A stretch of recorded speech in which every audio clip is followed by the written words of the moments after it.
Hi ho, I'm back. All right, so this is going to be part one of probably 4, I'm guessing, basically on the fundamentals of proper wood burning, the kind that makes sure that you almost will never have a chimney fire. Number 1, the wood. Don't be dirty. I'm talking about the wood you burn in your fireplace or your wood stove. Your wood is the first line of defense. Wood. First off, I will disabuse you right now of any notions about one species of wood versus another making more filth or more creosote. Lies, all lies, scapegoating. Chimney sweep shows up like, oh shit, you had a chimney fire. And one of the first things I hear sometimes is, or well, often is, oh, it's because I've been burning this pine and I've been burning this, that. And when I was back in New England, we only had hardwood and it burned clean. Okay, great. I can't speak to BTUs because every wood is different. There's too many species to talk about. But from a filth standpoint alone, the only bad wood is wet wood. And I don't mean wood that got wet in the rain. I mean wood that has not been dried properly, aka seasoned. How do you know your wood's been dried properly? Well, if you've been doing this a long time, you can probably guess after you got them split and all that. But the best thing to do is get science-y. Cost you about $20. Go to the hardware store or your local fire shop place and get this thing called a moisture meter. And then, and as far as wood care goes and making sure your wood's dry, for one thing, you can't be the grasshopper about this. You got to be the ant. And just in case nobody knows that old fable. Anyways, you got to plan ahead a little bit.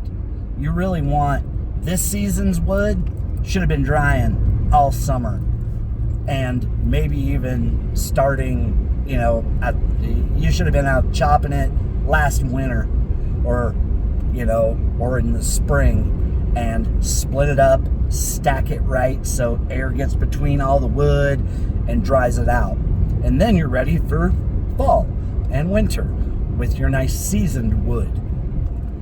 Next thing about your wood, bigger is not better.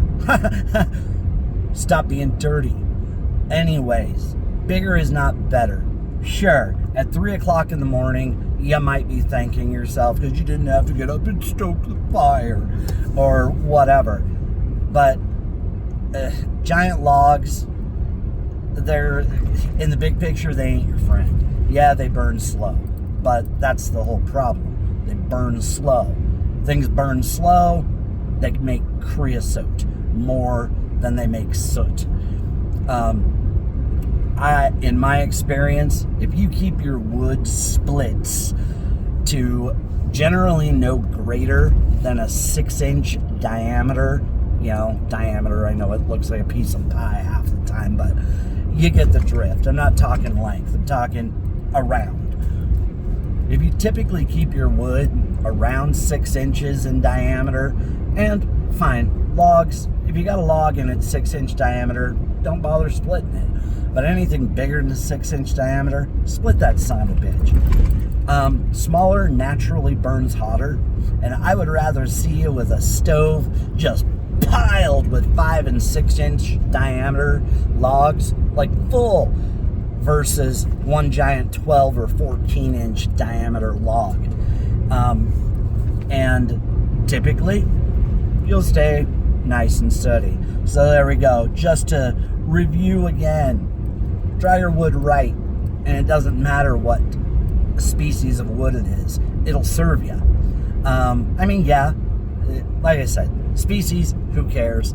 BTUs, I'm not talking about that. I'm talking about filth.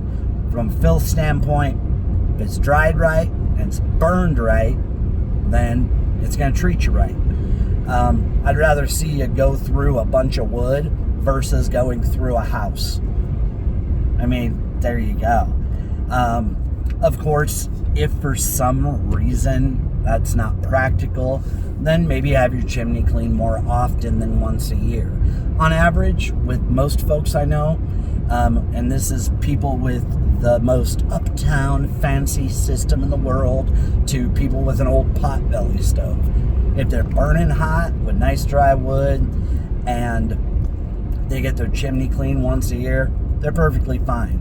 There are some people, although the NFPA says you should have your chimney looked at once a year, whether you use it or not, from a practical standpoint, some people, you know, I used to get my panties used to get all in a bunch when somebody would be like, oh yeah, I don't know, I don't think I've ever had it cleaned. And I'm like, oh my God, you like to kill yourself. And then I get to their house and it's like dust in their flue because they burn so well and they treat their wood properly. Yeah, you just never can tell. But that ain't the way for everyone. And don't think just because you have this $4,000 stove that it's all of a sudden magic and you never have to have your chimney cleaned or whatever. Balderdash. Once again, if your wood care is on point, then maybe you'll be very rare you'll need to get your chimney cleaned. But if you're burning wet wood and the giantest logs you can find, yeah, it ain't gonna be the case. So there we go. Part 1, wood care. Like and subscribe. You are welcome. Good day.